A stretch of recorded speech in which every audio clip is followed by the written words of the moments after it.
the Honorable Peggy Gustafson. Did I pronounce it right? It's Gustafson, Mr. Chairman. Gustafson? Yes. Okay, close.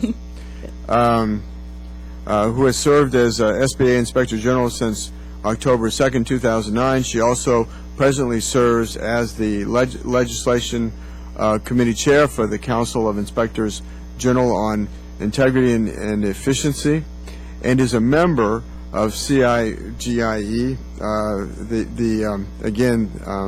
Inspector General, the Council of Inspectors General on Integrity and Efficiency, the Executive Council. Inspector General Gustafson, get it closer, has Yes. considerable experience routing out fraud, waste, and abuse, having served as General Counsel in the Missouri State Auditor's Office, as an Assistant Prosecuting Attorney for Jackson County, Missouri, as Chair of the Insurance Task Force, Insurance Fraud Task Force, and as an Assistant County Counselor for Jackson County. Ms. Gustafson. Thank you. Chairman Kaufman, thank you very much. And thank you for the opportunity to be here today and for your continued support of the work of my office. I'm proud to represent the dedicated men and women of the Small Business Administration Office of Inspector General. SBA plays a crucial role in ensuring that small businesses gain access to federal contracting opportunities.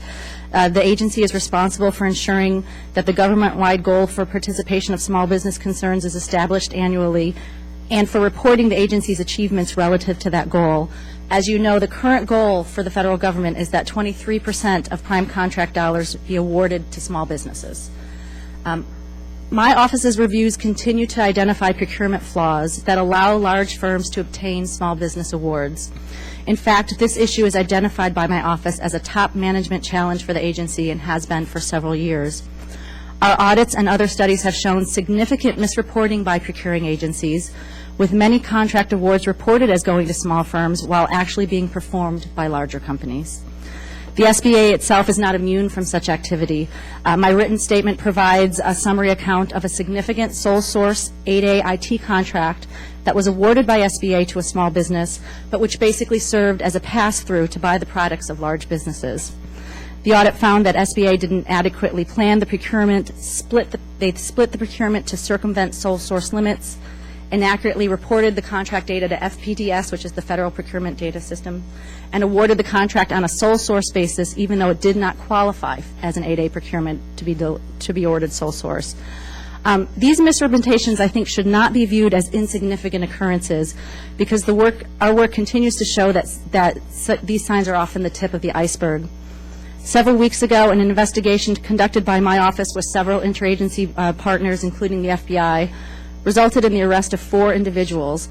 These individuals have been implicated in what has been described by Department of Justice officials as one of the most brazen corruption schemes in the history of federal contracting. This investigation actually began as an investigation into another business's misrepresentation of hub zone status and of being a service-disabled veteran-owned small business. And it led to the discovery of an alleged bribery, kickback, and money laundering scheme that has resulted in the arrests of 2 employees of the U.S. Army Corps of Engineers and 2 co-conspirators on October 4th of this month. They've been charged in an indictment that accuses them of taking part in a conspiracy involving at least $20 million in bribes and kickback payments, and the planned steering of a $780 million government contract to a favored contractor who participates in the 8A program.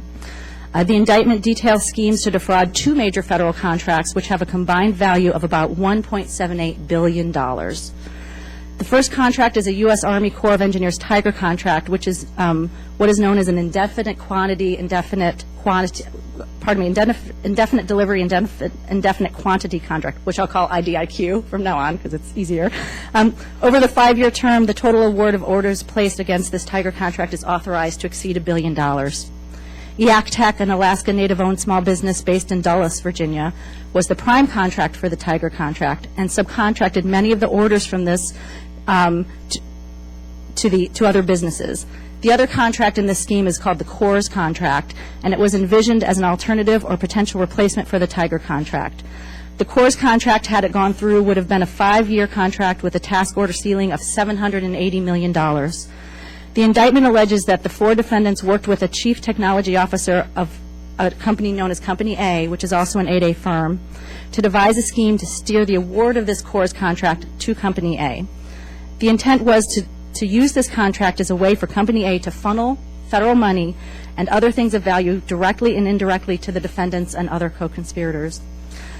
Although the investigation is ongoing, the arrests to date have effectively dismantled the group responsible for perpetuating this fraud against American taxpayers. And my understanding is actions to seek appropriate suspension or debarment for the parties responsible of this conspiracy are underway. I want to assure you that my office intends to join our partners and evaluate the internal controls and regulations involved in the contracts that are at issue here, and make any necessary recommendations to our agencies or to Congress to prevent such fraud schemes from being successful in the future. Again, thank you very much for inviting me to speak with you today, and I'm looking forward to your questions.